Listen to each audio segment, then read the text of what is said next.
Kaming ganong klaseng ministry sa mga bata.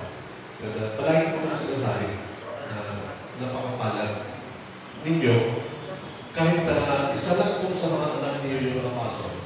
Pero yung tingin ko ngayon, ako bilang pastor doon, ang tingin ko po, ang aking gusto ko pong maabot ay ang buong pamilya.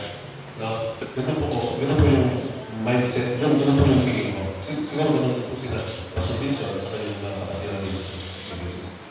Nakakapalan niyo po. Bakit? Kasi meron pong ganito ang klase ng busa. Napakapalan niyo po kasi sa buong bayan ng Cabiria, meron lang pong dalawang pastorets. Dalawang lugar lang po merong ganito.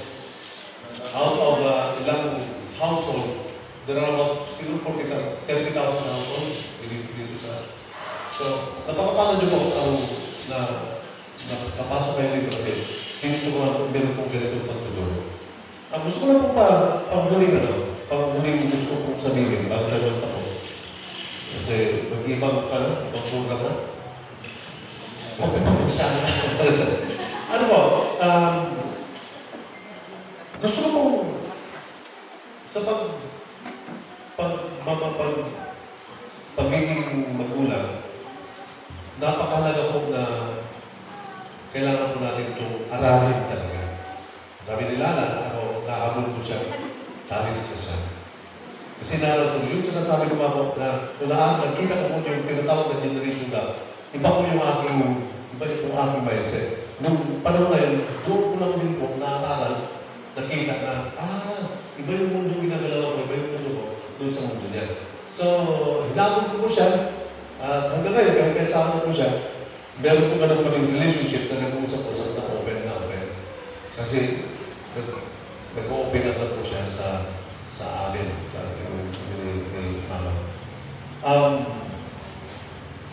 Napakalaga po na meron po tayong ituturo.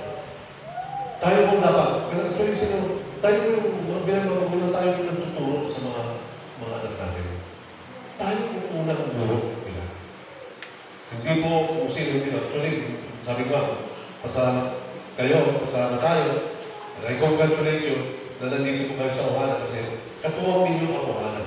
Actually, tawag na namin sa inyo ay partners. Partners, ano yung pinagpapartner natin? Partner po tayo sa pagpapalaki, sa pag-disiplina ng iyong mga anak. So, gusto ko lang po sabihin, meron po akong inenda po rito, tatapos ko tayo. May tao na gusto mong gawa ng sasakyan, ng baruto. Kung ba baruto, di ba sa susunod yung baruto, yung maliit na So, dahil din natin may pangarap sa gano'n, yung tao na yun, meron siyang inalagaan ng kahoy. Para gawin niya unayan, di ba? Kasto. Tama ba? Dati, kasto kayo, iba na, pero pa rin meron. Kasto? Bawang na eh. Bawang na eh. Noong una, kahoy. Ginagawa ng kaso tapos yun na yun. So, yun ang pangarap ng lalaki. So, may pinagalagaan sa kahoy. Pinalaki ng lumaki. Kung lumaki, lalaki na sila, kung hindi sa maging gawing kasko, pinutol niya. Tapos, hinati niya. Hanggang, yun ang sana gusto niya mangyari sa kahoy. Kaya nakakabili, wala siyang disenyo. Wala siyang plano. So, binili yung kahoy, tapos, wala ka siyang tao eh. Hanggang, hindi pwede yung kasko, kaya gamay naman lang. Hindi na pwede eh. Ibuo ko na lang yung bugsay. Wala pa rin siyang desisyon sa pangwala ng bugsay. Wala siyang pangwala. Hanggang, hindi man yung pwede yung bugsay. Kahit mo ko na lang yung pang-kapya sa wala pa rin sa desisyon ko doon. Sabi sa amin, ay, mahinaw din kay Bisag. Dos anyos yung una kong toothpick ngayon. Hindi ko makubusan kong toothpick.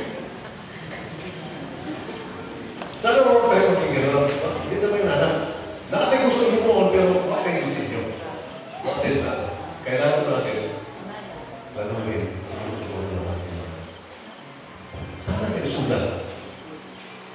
Gusto ko maging engineer yung aking anak. Bakit ang gagawin mo? Di ba kailangan mo sa engineer ng mga gamit na pang-engineer? Tapos ipakita mo yung ginagawa ng engineer.